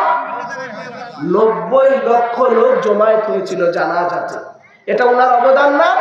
খাজা বাবা ইসলাম প্রচার করতেন হিন্দুস্তানে এইটা বলে যে আমি যে কালিমা লা ইলাহা ইল্লাল্লাহ মুহাম্মাদুর রাসূলুল্লাহ সাল্লাল্লাহু আলাইহি ওয়াসাল্লাম এই কালিমা নিয়ে এসেছি, এটা কারবালার কালিমা। আমি যে ইসলাম নিয়ে এসেছি এটা কারবালার ইসলাম। আমি যে ধর্ম এনেছি এটা হুসাইনি ধর্ম, একই ধর্ম না। এইটা বলে বলে খাজা বাবা ইসলাম প্রচার করতেন। যার কারণে প্রত্যেকটা ওলি আল্লাহদের দরবারে কাদরি বলেন, চিশতি বলেন, মুজাদ্দিদি বলেন, সাহারাদি বলেন, ওয়াইসি বলেন, নকশবন্দি বলেন, যত সিলসিলা ও তরিকাত আছে সকল তরিকাতে হযরতে আলীর শান বলা হয়, হাসান হুসাইনের তাজকিরা হয়, শহীদে কারবালা মাজলুমে কারবালার জিকির হয়, আহলে বাইতের শান ও মানাকিব বর্ণনা করা হয়। সেই আউলিয়া کرام যে এসেছেন বাংলাদেশে আমরা ধর্ম পেয়েছি, ইসলাম পেয়েছি ওলি আল্লাহদের সাদগায়, তাই কি না? খাজা বাবার সাদগায় হিন্দুস্তানে ধর্ম এসেছে। তেমনি ভাবে বাংলাদেশের শাহজালাল, শাহপরান, রাজশাহীর জমিনে শাহ মাকদুম রূপস রহমাতুল্লাহি আলাইহি, মিরপুরের শাহ আলী রহমাতুল্লাহি আলাইহি, শাহ আমানত শাহ রহমাতুল্লাহি আলাইহি, বাইজিদ বাস্তামি ৩৬০ আউলিয়া کرام এনারা ধর্ম এনেছেন। তো যারা মুসলমান বানালেন, আমাদেরকে ইসলাম শিখালেন, ধর্ম শিখালেন, ধুতি খুলে পাঞ্জাবি পায়জামা পরালেন, সেই ওলি আল্লাহদের বিরোধিতা করে আমাদের এখন লোকেরা, আমাদের সমাজের লোকেরা সেই ওলি আল্লাহদের বিরোধিতা করে না। ভাই, বিরোধিতা করা যাবে না। আল্লাহর ওলিরা ইসলামের প্রচার ঘটিয়েছেন, আল্লাহর ওলিরা ইসলাম এনে দিয়েছেন।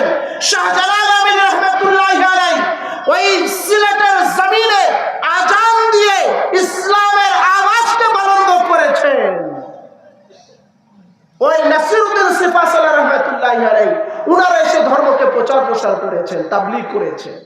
এই জন্য ভাই ওলি আল্লাহর বিরোধিতা করা যাবে? ওলি আল্লাহদের বিরোধিতা করা যাবে না। আল্লাহ রাব্বুল আলামিন হাদিসে কুদসির মধ্যে এটাও বলেছেন, মান আদালি ওয়ালিয়ান ফাকাদ আযানতু বিল হারবি, যে আমার ওলি আল্লাহদের বিরোধিতা করে, আমার ওলির বিরুদ্ধে দাঁড়িয়ে যায়, আমি আল্লাহ তার বিরুদ্ধে যুদ্ধ ঘোষণা করে দেই। যারা আমার ওলির বিরুদ্ধে চরণ করে, ওলি আল্লাহদের দুশমনি করে, আমি আল্লাহ নিজে তার বিরুদ্ধে যুদ্ধ ঘোষণা করে দেই। এই জন্য ওলি আল্লাহদের মাজার দেখে, ওলি আল্লাহদের দরগাহ দেখে, ওলি আল্লাহদের খানকা দেখে, ওলি আল্লাহদের আস্তানা দেখে নাক সিটকানো যাবে না। কারণ আল্লাহর ওলিরা ইসলাম ও ধর্মকে প্রচার প্রসার ঘটিয়েছেন আমাদের সমাজের ভেতরে। আপনি আকর্ষিতে যান, আপনি এনায়েতপুরে যান, যত বড় বড় দরবার শরীফ আছে দেখবেন লক্ষ লক্ষ লোক জমায়েত হচ্ছে। এত লোকের ডিসিপ্লিন, খাবার কিভাবে কোথা থেকে কিভাবে আসতেছে, এটা একটা কল্পনার ব্যাপার। আল্লাহর ওলিদের দরবারে হাজারো বাধা দেওয়ার পরে লোকেরা ছুটতেছে, বাধাকে উপেক্ষা করে চলে যাচ্ছে, বাধা মানতেছে না। এটাই আল্লাহর ওলিদের অবদান, এটাই আল্লাহর ওলিদের কারামত। হুজুর শাহিন সাহেব বাগদাদ, খাজা গরিবে নওয়াজ, মুজাদ্দিদ আল-ফিসানি, নিজামউদ্দিন আউলিয়া, বাইজিদ বাস্তামি রহমাতুল্লাহি আলাইহি, শাহজালাল, শাহপরান, এনাদের বাংলাদেশে অবদান আছে কি আছে না? আছে। ওয়ালি আল্লাহদের অবদান ভোলা যাবে? যাবে না। সেই ওয়ালি আল্লাহরা রসুল পাকের বংশধর, রসুল পাকের ইতরাত, রসুলের খানদান, রসুল পাকের। এই জন্যই তো ওয়ালি আল্লাহদেরকে বলা হয় আওলাদে রসুল। কি বলা হয়? আওলাদে রসুল। একটা মন্ডল গোষ্ঠী যদি থাকতে পারে বিশাল বড়, একটা পরামানিক গোষ্ঠী যদি বিশাল বড় থাকতে পারে, একটা মোল্লা গোষ্ঠী যদি বিশাল বড় থাকতে পারে, আমার নবীর বংশ বিশাল বড় হতে পারে কি পারে না? এই কুরবার ব্যাপারে বুখারীতে আরো বর্ণনা এসেছে। বুখারী শরীফ মুআজ্জামের মধ্যে দ্বিতীয় খণ্ড 906 পৃষ্ঠার ভিতরে, আবার বেইরুত লেবানন থেকে যেটা প্রিন্ট বুখারী শরীফ ওইটার মধ্যেও আছে, হাদিস নাম্বার 1929। আবার তিরমিজির মধ্যে আছে, আবার মুসলিমের মধ্যে আছে। ইমাম মুহাম্মদ ইবনে হাব্বান এনেছেন, ইবনে জারির আত-তাবারি এনেছেন, ইবনে মারদাইন এনেছেন। তাফসীর দুরে মানসুরের 13তম খণ্ডের 144 ও 45 পৃষ্ঠার মধ্যে রয়েছে। আল্লাহর নবীকে জিজ্ঞাসা করা হলো কুরবা কারা? হযরত ইবনে আব্বাস রাওয়ায়াত বললেন, কুরবা আলে মুহাম্মাদিন, কুরবা হচ্ছে আলে মুহাম্মদ, অর্থাৎ রাসূলের নিকটতম আত্মীয়, রাসূলের কুরবা, রাসূলের আহলে বাইত কিয়ামত পর্যন্ত থাকবে। এই বংশ আলী আর ফাতেমার ধারা থেকে আসতেই থাকবে কিয়ামত পর্যন্ত। আল্লাহর নবী আরো বলেছেন, যারা আমার আহলে বাইতকে ভালোবাসবে, যারা আমার আহলে বাইতকে মুহাব্বত করবে, তাদের সমস্ত ইবাদত বন্দেগী আল্লাহ পাকের রাহে, আল্লাহ পাকের জন্য কবুল হয়ে যাবে, মাকবুল হয়ে যাবে। নবী সাল্লাল্লাহু আলাইহি ওয়াসাল্লাম ইরশাদ ফরমিয়েছেন, এনাদের মুহাব্বত করার দ্বারা, ভালোবাসার দ্বারা কিয়ামতের ময়দানে কি হবে শুনুন। আল্লাহর নবী বলেছেন, মান আহাব্বানি, এই হাদিসে পাক বেশ কয়েকটা কিতাবের মধ্যে আছে, যেমন তাবরানী আল মুজামুল কাবীরের মধ্যে এনেছেন 3য় খণ্ডের 41 পৃষ্ঠার মধ্যে, হাদিস নাম্বার 2623। আবার ইবনে আসাকির তারিখে দামেস্ক আল কাবীরের মধ্যে এনেছেন। আবার ইমাম হাসানি মাজমাউল জাওয়াইদের মধ্যে এনেছেন। বলেন, আন আলী আন নবী সাল্লাল্লাহু আলাইহি ওয়াসাল্লাম قال انا وفاطمه وحسن وحسين مجتمعون من احبنا يوم القيامه ناكل ونشرب يفرق بين العباد। কিয়ামতের ময়দানে মানুষ যখন নাফসি নাফসি করবে, মানুষ যখন ইয়া নাফসি করবে, তখন যারা পাকে পাঞ্জাতুল পাকে মুহাব্বত করবে, আল্লাহর নবীর বংশধরদেরকে মুহাব্বত করবে, আউলিয়া کرامদেরকে মুহাব্বত করবে, আলে মুহাম্মদকে মুহাব্বত করবে, আহলে বাইত রাসূলকে মুহাব্বত করবে, নবীর বংশকে মুহাব্বত করবে। নবী বলেছেন, ক্বালা আনা ওয়া ফাতিমা ওয়া হাসান ওয়া হুসাইনান, আমি মা ফাতেমা, হাসান, হুসাইন মুজতামিউনা, এক জায়গায় জমায়েত হব। কি হব? এক জায়গায়। আমার কথা বোঝা যায় না? রাগ করতেছেন? খারাপ লাগছে আপনাদের? এক জায়গায় জমা হব, মুজতামিউনা ইয়াউমাল কিয়ামা, কিয়ামতের ময়দানে আমরা এক জায়গায় জমা হব। জমা হওয়ার পরে কি করব?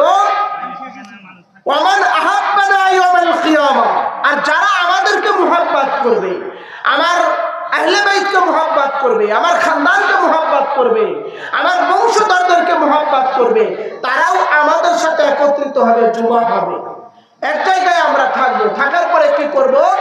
সাহাবারা জিজ্ঞাসা করলেন, ইয়া রাসূলুল্লাহ সাল্লাল্লাহু আলাইহি ওয়াসাল্লাম, থাকার পরে কি করবেন? নবী আবার বলতেছেন, নাকুলু ওয়া নাশরুবু হাত্তা ইফাররিকু বাইনাল ইবাদ। আল্লাহর নবী বললেন, আমরা এক জায়গায় হওয়ার পরে, জমা হওয়ার পরে, কিয়ামতের ময়দানে সবাই যখন নাফসি নাফসি করবে, তখন আমরা ওই জায়গাতে খানা পিনা করতে থাকবো, আমরা খাইতে থাকবো আর পান করতে থাকবো। সাহাবারা জিজ্ঞাসা করলেন, ইয়া রাসূলুল্লাহ, কতক্ষণ এই খানা পিনা চলতে থাকবে? আধা ঘন্টা, 1 ঘন্টা দিয়ে কি শেষ হয়ে যাবে?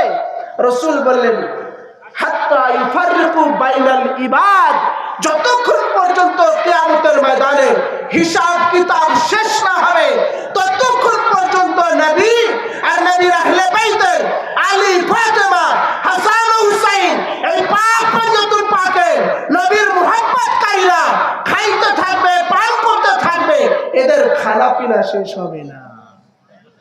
আবার রাসূল বলেছেন যারা পাক পাঞ্জাতুল পাককে মুহাব্বত করবে, আহলে বাইতকে মুহাব্বত করবে, কিয়ামতের ময়দানে আমি রাসূল যেখানে থাকব আমার সাথে একই কাতারে তারাও উঠবে। সুবহানাল্লাহ। আমরা নবীজির সাথে হাসরের ময়দানে উঠতে চাই কি চাই না? চাই। রাসূল পাক বলেছেন যারা আমাকে ভালোবাসবে, মান আহাব্বানি ওয়া হাব্বা হাযাইনি ওয়া আবাহুমা ওয়া উম্মাহুমা কানা মাই ফি দারাজাতি ইয়াউমাল কিয়ামা। রাসূল বলেছেন যারা আমাকে মুহাব্বত করবে, ওয়া আহাব্বা হাযাইনি, আর হাসান আর হুসাইনকে মুহাব্বত করবে, শহীদ কারবালাকে মুহাব্বত করবে, মাজলুম কারবালাকে মুহাব্বত করবে, কিয়ামতের ময়দানে এনাদের আব্বা আম্মাকে মুহাব্বত করবে, কিয়ামতের ময়দানে তারা আমার সাথে হাসর নাসর করবে। সুবহানাল্লাহি ওয়া বিহামদিহি। সেই আহলে বাইত রাসূলকে হযরত ইমাম হুসাইনকে ময়দানে কারবালাতে নির্মমভাবে শহীদ করা হয়েছে। যখন ময়দানে কারবালাতে উনি গেলেন, ময়দানে কারবালাতে যাওয়ার পরে দেখলেন চতুর্দিকে ঘেরাও করে রেখেছে, লস্করে আজিদরা রয়েছে এবং নাহরে ফুরাত নদীর পানি বন্ধ করে দেওয়া হয়েছে। হযরত ইমাম হুসাইন চলে গেলেন ময়দানে কারবালাতে। যাবার পরে তার কাছে লস্করে আজিদরা চলে আসলো, ওমর বিন সাদ চলে আসলো, এসে বলল আপনাকে যুদ্ধ করতে হবে, না হলে ইয়াজিদের হাতে বায়াত গ্রহণ করতে হবে। ইমাম হুসাইন বললেন আমি প্রয়োজনে আমার মাথা মুবারক দিয়ে দেব, তবু আমি ইয়াজিদের কাছে, বাতিলের কাছে মাথা নত করব না। ইমামে আলী মাকামের জন্য পানি বন্ধ করে দেওয়া হল। সমস্ত লস্করে ইয়াজিদদেরকে দিয়ে 12,000 সৈন্য মোতায়েন করে শুধু কারবালার ফুরাত নদীর চারদিকে ঘেরাও করে রাখা হলো। 12,000 সৈন্য দিয়ে পানিকে বন্ধ করে দেওয়া হলো। হযরত ইমাম আলী মাকাম, ওনার ছোট্ট শিশু ছিলেন হযরত আলী আসগার, 6 মাসের শিশু ছিলেন। উনি ছোট্ট শিশু ছিলেন, উনি পানির জন্য সাফাত করতেছিলেন। ওনার আম্মি জান বললেন কে আছো আমার আলী আসগারের পানি পান করাবে? হযরত আব্বাস আলমদার এসে বললেন যে আমি এই হযরত আলী আসগারের পানি পান করাবো। হযরত সৈয়দা সাকিনা বললেন চাচা আপনার কাছে কখনো তো কোনো কিছু চাই নাই, আজকে কারবালার ময়দানে আপনার কাছে একটা চাওয়া আছে, সেটা আমার ভাই আলী আসগারের জন্য 1 ফোঁটা পানি এনে দেন। হযরত আব্বাস আলমদার বললেন আমি ওয়াদা করলাম আমি আলী আসগারের জন্য পানি নিয়ে আসবো, যদি পানি আনতে না পারি তাহলে আমি আর এই মুখমণ্ডল আপনাদের এই খেমাতে আর দেখাবো না। হযরত আলী আসগারের জন্য পানি আনার জন্য মস্ত নিয়ে ছুটে চললেন। উনি ঘোড়ার পারে সওয়ার হয়ে যখন যাচ্ছেন, ফুরাত নদীর তীরে 12,000 সৈন্য তারা হযরত আব্বাস আলমদারকে দেখে তীর নিক্ষেপ করতে লাগলো। যে ইমাম হুসাইনের সেনাপতি এসেছে, কারবালা থেকে পানি নিয়ে যাবে খেমাতে, একে 1 ফোঁটা পানি খেমাতে নিতে দেওয়া যাবে না, এখানে শহীদ করে দাও। হাজারো তীর আসতেছে, তীরকে উপেক্ষা করে হযরত আব্বাস আলমদার ফুরাত নদীর তীরে গেলেন। যাওয়ার পরে পানির মস্ক দিয়ে পানি উঠাইলেন, ফুরাত নদী থেকে পানি তুলে উনি নিয়ে আসতেছেন। আস্তে আস্তে আস্তে আস্তে আস্তে আস্তে চতুর্দিক থেকে তীর আসতেছে, তরবারির আঘাত আসতেছে, বল্লমের আঘাত আসতেছে। একটা আঘাত এসে হযরত আব্বাস আলমদারের ডান হাত মুবারকে কেটে সাথে সাথে পড়ে। উনি পানির মস্ক মুবারকটা বাম হাত দিয়ে ধরে নিলেন। আবার কিছু দূর চলতে চলতে আরেকটা আঘাত এসে উনার বাম হাত মুবারক যখন কেটে পড়ে গেল, তখন আব্বাস আলমদার পানির মস্কটা ওনার মুখমণ্ডল দিয়ে কামড় দিয়ে ধরলেন। কিছু দূর যাইতে যাইতে যাইতে যাইতে আবার পানির মস্কের উপরে তীর এসে ফুটো হয়ে সমস্ত পানিগুলো মরুভূমির মধ্যে পড়ে শুকিয়ে গেল। হযরত আব্বাস আলমদারের ঘোড়া মুবারকের পায়ের উপরে আঘাত করা হলো, জমিনে পড়ে দুই বাহু কাটা আব্বাস আলমদার জমিনে লুটা পুটা খাচ্ছেন আর বলতেছেন, আকা বলো। এভাবে হুসাইন খেমা থেকে বুঝতে পারলেন তো আমার ভাই আব্বাসের গলার আওয়াজ। সাথে সাথে উনি ছুটে চলে আসলেন, এসে দেখলেন আব্বাস আলমদারের দুই হাত মুবারক নাই, উনার পা মুবারক নাই, উনার বাহু কাটা জমিনে পড়ে আছে। হযরত আব্বাস আলমদারকে কোলের মধ্যে নিলেন। ইমাম হুসাইন বললেন, তুমি কখনো আমাকে ভাই বলে ডাকো নাই, আজকে তোমার কাছে আমার ছোট্ট একটা আবদার, শেষবারের মতো আমি ইমাম হুসাইনকে ভাই বলে ডাকো। আব্বাস আলমদার বলেন, আকা মৌলা বেয়াদবি মাফ করবেন না, আমার আম্মি জান আমার মা নসিহত করেছেন, আমি যেন কখনো আপনাকে ভাই বলে না ডাকি, ওই জন্য আমি ভাই বলতে পারবো না। হযরত আব্বাস আলমদার এবার বলেন ইমাম হুসাইনকে, যে মৌলা আমার চোখের উপরে রক্ত জমাট বেঁধে আছে, আপনি চক্ষুর উপর থেকে রক্তগুলো সরিয়ে দেন, শেষবারের মতো আমি আপনাকে জিয়ারত করব। হযরত ইমাম হুসাইন নিজের হাত মুবারক দিয়ে রক্তগুলো সরিয়ে দিলেন। দেবার পরে হযরতে আব্বাস আলমদার ইমাম হুসাইনকে দেখতে দেখতে কালিমা তৈবা শাহাদাত পাঠ করতে করতে উনি দুনিয়া থেকে চলে যায়। ইন্না লিল্লাহি ওয়া ইন্না ইলাইহি রাজিউন। আর খেমাতে ছোট্ট আলী আসগারের আর পানি পান করা হলো না।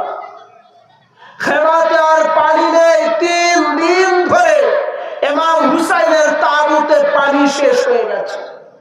ওনারা ভুকা অবস্থায়, ক্ষুধার্ত অবস্থায়, তৃষ্ণার্ত অবস্থায় আছে। হযরতে সৈয়দা শাহার বানু বলতে লাগলেন, কে আছো, আমার আলী আসগারের জন্য পানি এনে দিবে। ইমাম হুসাইনের কাছে এসে বললেন, আপনি তো যুগের ইমাম আছেন, আপনি যদি যান এজিদের লোকেরা আপনার এই ছোট্ট আলী আসগারের চেহারা মুবারক দেখে পানি দিয়ে দিবে, আপনি আপনার আলী আসগারকে নিয়ে যান। ইমাম হুসাইন কোলের মধ্যে করে হযরত আলী আসগারকে নিয়ে যাচ্ছে। ফুরাত নদীর তীরে যত লস্কর ছিল সকল লস্করে ইয়াজিদরা বলতেছে ইমাম হুসাইন কোরআন নিয়ে আসতেছে সন্ধি করার জন্য। আসলে তোটা কোরআন ছিল না, জিন্দা কোরআন ছিল না, থেকে কোরআন ছিল। উবাইদুল্লাহ ইবনে সাদ, ওমর বিন সাদ, উবাইদুল্লাহ ইবনে জিয়াদ তারা বলতে লাগলো, ইমাম হুসাইনের গর্দান যদি এনে দিতে পারো, এখানে যদি শহীদ করে দিতে পারো, তোমাদের সবচেয়ে বড় পুরস্কার দেওয়া হবে। তখন তারা তীর নিক্ষেপ করতে লাগলো। ইমাম হুসাইন ওনার ঘোড়া মুবারক নিয়ে ফুরাত নদীর তীরে গেলেন, চুল্লু দিয়ে পানি উঠাবেন। ঠিক সেখান থেকে একটা তীর এসে হযরতে আলী আসগারের গলাকে ভেদ করে ইমাম হুসাইনের বাহু মুবারকে বিঁধে। যখন ইমাম হুসাইনের বাহু মুবারকে বিঁধে যায়, আলী আসগার বলতে লাগলেন, বাবা আমার গলাটা এত চিকন যে আমি আপনার এই দেহ মুবারকটা রক্ষা করতে পারলাম না, আপনার দেহ মুবারকে তীর নিক্ষেপ করে। ইমাম আলী আসগারের রক্ত মুবারক জমিনে পড়তে দিচ্ছেন না, আসমানে পড়তে দিচ্ছেন না। জমিন ও আসমানে পড়লে আসমান আর জমিন থেকে কখনো আর চন্দ্র সূর্য আর ঘাস উদিত হবে না। তাই ইমাম হুসাইন ওনার ছোট্ট শাহজাদার পবিত্র রক্ত মুবারক ওনার গায়ে মেখে নিলেন। আর হযরত আলী আসগারকে কোলে নিয়ে খেমাতে তাবুতে নিয়ে আসলেন। তাবু থেকে সবাই দৌড়ে চলে আসছেন, আলী আসগারকে ঘুমিয়ে পড়েছে পানি খেয়ে। ইমাম হুসাইন বলেন, হ্যাঁ এমন পানি পান করেছে যে ঘুম এসে গেছে, এই ঘুম আর ভাঙবে না। হযরত আলী আসগারকে কোলে নিলেন, নিয়ে দেখলেন আলী আসগার কথা বলছে না। সৈয়দা শাহার বানু বললেন, কি ব্যাপার, আমার আলী আসগার কথা বলছে না?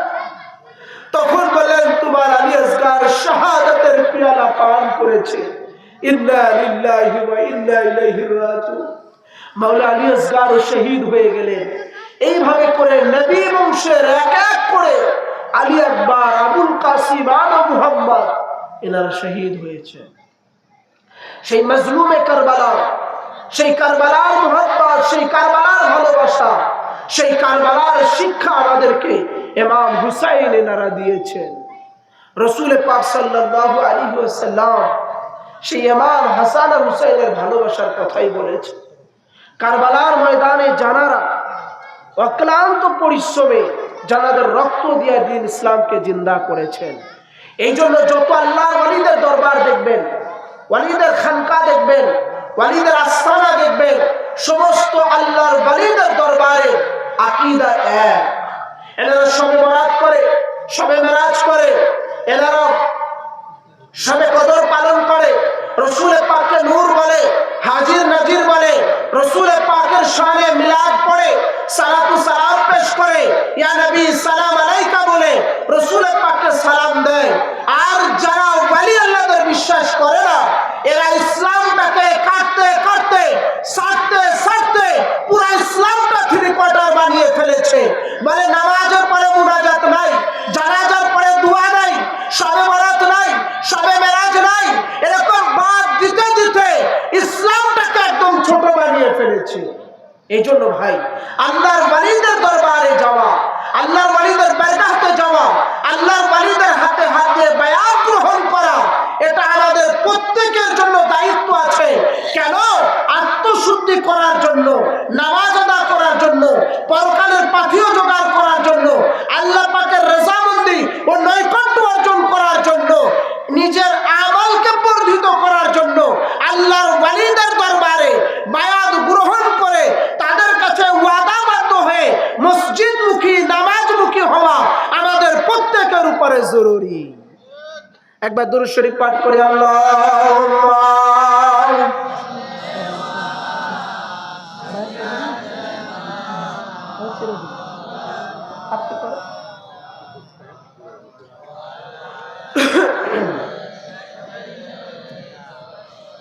তো রাসূল পাক সাল্লাল্লাহু আলাইহি ওয়াসাল্লামের এই মিলাদ, সালাতু সালাম, কিয়াম এগুলো আল্লাহর ওয়ালিদের দরবারে হয়। ইশকে রাসূল শেখানো হয়, রাসূলের প্রেম শেখানো হয়, রাসূলের মুহাব্বত শেখানো হয়। রাসূল পাক সাল্লাল্লাহু আলাইহি ওয়াসাল্লামের যুগে সাহাবারা নূর নবীজির কাছে বায়াত হয়েছেন দ্বীন শেখার জন্য, ইসলাম শেখার জন্য, নামাজ আদায় করবে, শরিয়ত সম্মতভাবে চলবে, এই বিভিন্ন কথার উপরে বায়াত নিয়েছেন। তাই পীরের দরবারে গিয়ে অঙ্গীকার ওয়াদাবদ্ধ হয়ে বিভিন্ন বিষয়ের উপরে ওয়াদা করে দ্বীন ইসলামের উপরে চলার উপরে বায়াত হওয়াটাও এটা সুন্নাত রাসূল আছে। যেমন এই হাদিসে পাক মুত্তাই মালিকের মধ্যে আছে, আবার মিশকাত শরীফের মধ্যে আছে, এছাড়াও সহিহ মুসলিমের মধ্যে আছে, ইমাম আহমদ ইবনে হাম্বল তার কিতাবের মধ্যে রয়েছে, মুসনাদে আবু দাউদের মধ্যে রয়েছে, অসংখ্য কিতাবের মধ্যে রয়েছে।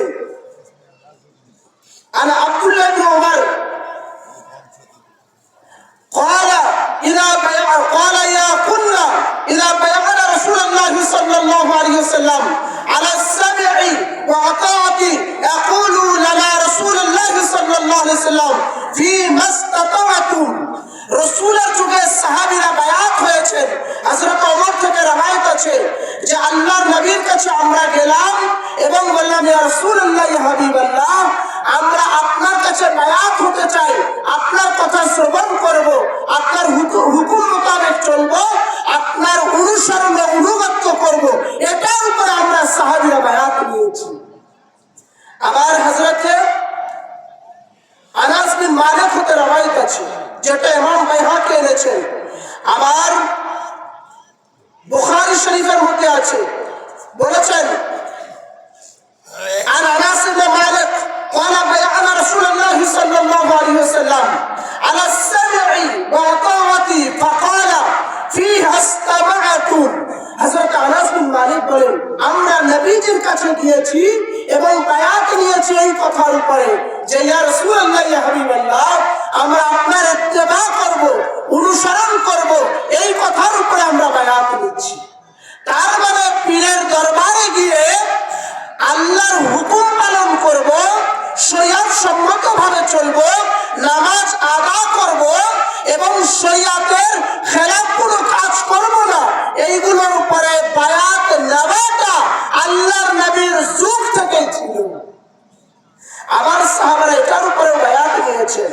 হযরতে আব্দুল্লাহ ইবনে জুবাইর রওয়ায়াত করেছেন, আর আব্দুল্লাহ ইবনে জুবাইর রাদিয়াল্লাহু তাআলা قال بيعت رسول الله صلى الله عليه وسلم في يوم المرتين, এক দিনে দুইবার সাহাবী আল্লাহর নবীর কাছে বায়াত নিয়েছেন। অনেকেই বলে নবীর যুগে বায়াত ছিল না, বায়াত হওয়া যাবে না, পীরের দরবারে যাবে না, যাওয়া যাবে না, কিন্তু আল্লাহর নবীর যুগে সাহাবা একরাম বায়াত হয়েছেন এবং এক সাহাবা একদিনে নবীর কাছে দুইবার বায়াত গ্রহণ করেছেন, দুইবার বায়াত গ্রহণ করেছেন। আবার হযরতে রাসূল করিম সাল্লাল্লাহু আলাইহি সাল্লাম ইরশাদ ফরমিয়েছেন, আন মুআকিল ইবনে আসির قال بيعنا رسول الله صلى الله عليه وسلم يوم, আল্লাহর নবী সাল্লাল্লাহু আলাইহি ওয়াসাল্লামের সাহাবা হযরতে মুআকিল ইবনে আসির বর্ণনা করতেছেন যে আমরা একদিন রাসূল পাকের কাছে বায়াত হয়েছি এবং এই বিষয়ের উপরে বায়াত নিয়েছি যে ইয়া রাসূলুল্লাহ, ইয়া হাবিবাল্লাহ, আমরা সালাত আদায় করব, নামাজ ছাড়ব না, এটার উপর আমাদেরকে বায়াত করা। কিন্তু যারা মুরিদ হয়েছে, বায়াত হয়েছে, বলে আমাদের নামাজ রোজা লাগে না, বলেন তো এইটা যারা বলে তাদের কথা কি ঠিক আছে? এই কথা বলা যাবে না।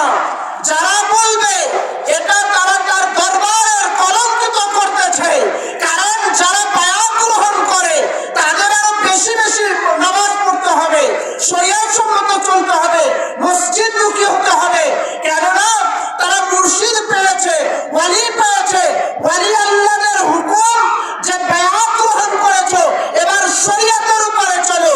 অতএব যারা বলে যে নামাজ রোজা লাগবে না, তারা ভণ্ড প্রতারক, তারা বায়াত পীর মুরিদের নামে মিথ্যাবাদী ভণ্ডামি করতেছে। এই জন্য ভাই আল্লাহর নবী সাল্লাল্লাহু আলাইহি সাল্লামের সাহাবীরা বায়াত নিয়েছেন যে আমরা নামাজ আদা করব এবং আপনাকে ইত্তেবা করব, এটার উপরে বায়াত নিয়েছেন সাহাবায়ে কেরাম। অনুরূপ ভাবে আমরা যখন মুর্শিদের দরবারে যাই, আমরা যখন পীরের দরবারে যাই, আমরা যখন ওলির দরবারে যাই, উনারা আমাদের বায়াতের সময় বলে দেন শরীয়ত সম্মত ভাবে চলবে, নামাজ আদা করবে, রোজা রাখবে, হজ করবে, যাকাত দিবে, কারো ক্ষতি করবে না। এই জন্য এটার উপরে যদি আমরা অটল থাকতে পারি তাহলে আমাদের বায়াত ঠিক থাকবে, নচেত আমাদের বায়াত নষ্ট হয়ে যাবে। এখানে ফরিদউদ্দিন গঞ্জ সরকার বলেছেন 40টা কারণে বায়াত নষ্ট হয়ে যায়, তার মধ্যে একটা হচ্ছে পীরের হুকুমকে অমান্য করলে। তো পীর সাহেব বলেছেন নামাজ পড়ার জন্য, আমি যদি নামাজ না পড়ি তাহলে হুকুম মানা হলো না, আমার বায়াতও ফাসিদ হয়ে যাবে, নষ্ট হয়ে যাবে। এই জন্য নামাজ পড়তে হবে কি হবে না? আসসালাতু মিরাজুল মুমিনিন, নামাজ হচ্ছে মুমিনের মেরাজ। আল্লাহর নবী মেরাজে গিয়েছিলেন এই রজব মাসের মধ্যে। মেরাজ মুমিনের মেরাজ, একমাত্র নামাজ সেই ইবাদত যেই ইবাদতের দ্বারাই আল্লাহর সাথে বান্দা বান্দির মেরাজ হয়, আল্লাহর সাথে বান্দা বান্দির সাক্ষাৎ হয়, মেরাজ হয়, সেটা হচ্ছে একমাত্র নামাজ। এই জন্যই তো নামাজ যখন দাঁড়াবে তুমি এইটা মনে করে দাঁড়াও যেন তুমি আল্লাহকে দেখতেছো। যদি তোমার সেই হুজুরে কালব না হয়, সেটা যদি তুমি অনুধাবন করতে না পারো, তাহলে এটা ইতমিনান করো যে পুলসিরাতের উপরে দাঁড়িয়ে আছো আর আল্লাহ পাক তোমাকে দেখতেছেন। এমন ভাবে নামাজে দাঁড়িয়ে যাও, নামাজের খুশু খুশু রাখো, নামাজের মনোযোগী হও। কিন্তু আজকে দেখা যায় আমরা নামাজ পড়তেছি, নামাজের মধ্যে ইমাম সাহেব যদি একটু বড় সূরা ধরেন তো পিছন থেকে মনে হয় এত বড় লম্বা সূরা ধরেছে, বাড়িতে কাজ ফেলে রেখে এসেছি, মনে হয় করে না। বুঝে নেবেন আপনার আমার নামাজ হচ্ছে না। এটা সেই মেরাজের মাস, যেই মাসে নূর নবীজি নামাজ নিয়ে এসেছিলেন উম্মতি মুহাম্মাদির তোহফা হিসাবে, হাদিয়া হিসাবে, উপঢৌকন হিসাবে। আল্লাহর নবী মেরাজ থেকে নামাজ নিয়ে এসেছিলেন। সেই সালাত, সেই মেরাজের মাস হচ্ছে এই মাসটি। আবার সাহাবায়ে কেরাম আল্লাহর নবী সাল্লাল্লাহু তাআলা আলাইহি ওয়াসাল্লামের কাছে বায়াত গ্রহণ করেছেন এই কথার উপরে, যেটা মুসনাদ আহমদ ইবনে হাম্বলের মধ্যে রয়েছে। হযরত আনাস ইবনে মালিক রওয়ায়াত করেছেন, ইয়াকুলু বায়ানা রাসূলুল্লাহ সাল্লাল্লাহু আলাইহি ওয়াসাল্লাম ইয়াদাইহি হাদিহি ইয়ানি নবী সাল্লাল্লাহু আলাইহি ওয়াসাল্লাম সাবঈ ওয়া আতাতি। উনি বলতেছেন আমরা নবীজির হাতে হাত দিয়ে বায়াত গ্রহণ করেছি এবং আমরা বলেছি ইয়া রাসূলুল্লাহ আপনার কথা শ্রবণ করব, আপনার হুকুম মোতাবেক চলবো, এই কথার উপরে আমরা বায়াত নিয়েছি। এখন অনেকেই বলে মুমিনাদের পীরের দরবারে যাওয়া যাবে না, বায়াত হওয়া যাবে না, মানে কি বলে না? আল্লাহ নবী সাল্লাল্লাহু আলাইহি ওয়াসাল্লামের কাছে দ্বীন শিক্ষা করার জন্য, ধর্ম শিক্ষা করার জন্য সেই সময় নারীরাও গিয়েছেন। তবে আল্লাহর ওয়ালিদের দরবারেও যেতে পারবে, খানকায় যেতে পারবে, সব জায়গায় যেতে পারবে, শর্ত হচ্ছে পর্দার সহিত। কিসের সাথে? আজকে কি আমাদের সমাজে পর্দা আছে? বাজারে দেখবেন, মার্কেটে দেখবেন, দোকানপাটে দেখবেন, যেই পরিমাণ পুরুষ থাকে তার থেকে 3 ডবল বেশি লোক থাকে মহিলারা। থাকে কি থাকে না? থাকে না? আপনাদের এদিকে হয়তো থাকে না, এত পরিমাণ লোক থাকে। আবার স্বামী যদি পছন্দ করে কোন জিনিস কিনে নিয়ে আসে, সেটা পছন্দ হয় না, বলে এটা তুমি কিনতে পারো নাই, দাম বেশি নিয়েছে, আমি গেলে থেকে ভালো জিনিস কিনে নিয়ে আসতাম। তো পর্দার সহিত পীরের দরবারে যাওয়া যাবে, এটা রাসূলুল্লাহ সাল্লাল্লাহু আলাইহি ওয়াসাল্লামের যুগে সাহাবায়ে কেরামদের থেকে রওয়ায়াত আছে। যে হাদিসে পাক ইমাম বাইহাকির মধ্যে রয়েছে, সুনানুল কুবরার মধ্যে রয়েছে, আবার সহিহ বুখারীর মধ্যে আছে, মুসনাদে আবি দাউদের মধ্যে আছে, অসংখ্য কিতাবের মধ্যে আছে। আল্লাহর নবী সাল্লাল্লাহু তাআলা আলাইহি ওয়াসাল্লামের কাছে সাহাবায়ে কেরামরা গেলেন, গিয়ে বলেন আন উম্মে আতিয়া قالت بيان رسول الله صلى الله عليه وسلم فقرأ علينا أن لا يشركن به بالله شيئا ونهى عن نباها فقرأ علينا أن لا يشركن بالله شيئا। حضرت উম্মে আতিকা হতে রওয়ায়াত আছে, তিনি বলতেছেন আমরা নবীজির কাছে গেলাম, গিয়ে বায়াত গ্রহণ করলাম এই কথার উপরে যে ইশরিক বিল্লাহ, আল্লাহ এক ওয়াহদাহু লা শারীকা লাহ, আমরা আল্লাহর সাথে কাউকে শরীক করব না, এই কথার উপরে আমরা নবীজির কাছে বায়াত গ্রহণ করেছি। তার মানে আল্লাহ ছাড়া কোনো মাবুদ নাই, আল্লাহ ছাড়া কোনো মাবুদ নাই। এই জন্য ভাই আল্লাহ রাব্বুল আলামিনের কাছে আমরা চাইবো আল্লাহ পাক যেন আপনাকে আমাকে সকলকে নবীজি এবং নবীজির খানদান, নবীজির আহলে বাইত, নবীজির বংশ, ইনাদের মুহাব্বত নিয়ে, ভালোবাসা নিয়ে, পাকে পাঞ্জাতুল পাকের মুহাব্বত নিয়ে দুনিয়া থেকে যাওয়ার সুযোগ আতা করুন। আমি যে কথাটা বুঝাইতে চাচ্ছিলাম সেটা হচ্ছে নবীর মুহাব্বত, পাশাপাশি নবীর আহলে বাইতের মুহাব্বত, নবীর খানদানের মুহাব্বত, হাসান হুসাইনের মুহাব্বত, আলী ফাতেমার মুহাব্বত, গৌসে পাকের মুহাব্বত, খাজা বাবার মুহাব্বত, ওলি আল্লাহদের মুহাব্বত, এই প্রেম ইশক নিয়ে যদি দুনিয়া থেকে যেতে পারি তাহলে দুনিয়া এবং আখিরাত আমাদের জন্য কামিয়াবি হবে। আল্লাহ রাব্বুল আলামিন আপনাকে আমাকে সেই তৌফিক আতা করুন যেন আমরা আহলে বাইতের মুহাব্বত নিয়ে, প্রেম নিয়ে, ভালোবাসা নিয়ে দুনিয়া থেকে যেতে পারি। সকলে বলে আমিন সুম্মা আমিন। আসসালামু আলাইকুম ওয়া রাহমাতুল্লাহি তাআলা ওয়া বারাকাতুহু।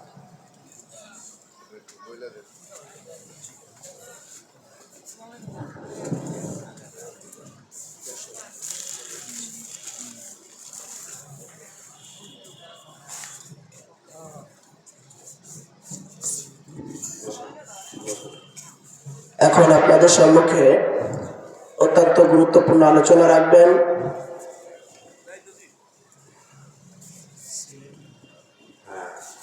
সিলেট হইতে আগত